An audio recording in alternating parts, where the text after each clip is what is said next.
Alright guys, so kita dekat stadium ni, Stadium Gajang Mangi, bukan Stadium Gajang. Jadi untuk menu hari ni kita nak buat 4 kali 1 km.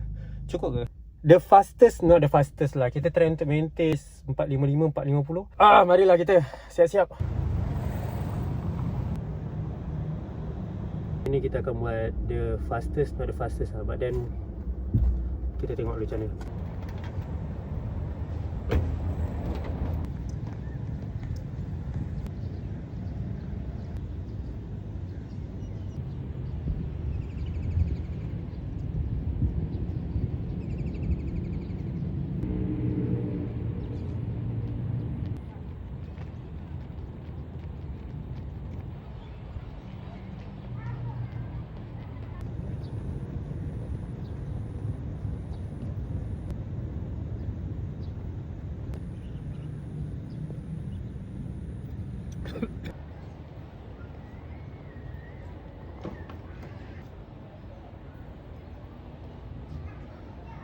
Habis untuk session hari ni, kita dapat buat 4 km. 4 km, 4 pace 428.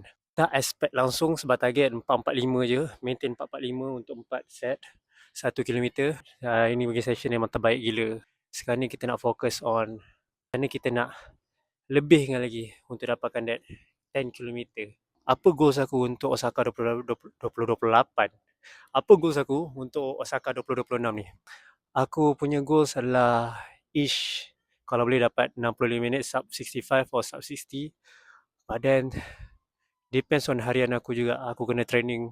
Meaning untuk high rocks kita kena running tu memang foundation untuk high rocks lah. Tetapi untuk station juga aku kena fokus juga. Tapi jangan risau, hari Khamis atau mungkin hari Ahad kita akan ada simulation untuk kita test berapa jauh ataupun berapa lama yang kita boleh pergi. And kalau korang perasan, aku pakai kasut Decathlon kan. Basically Decathlon ni adalah untuk aku punya training saja.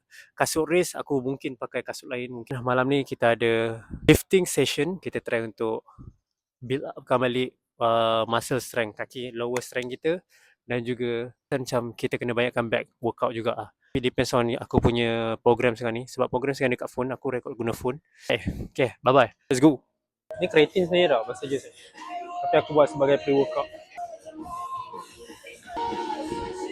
Kita nak build up sikit bicep. Ini kita nak kuatkan kaki. And then we go for back workout sikit. And then go for arm.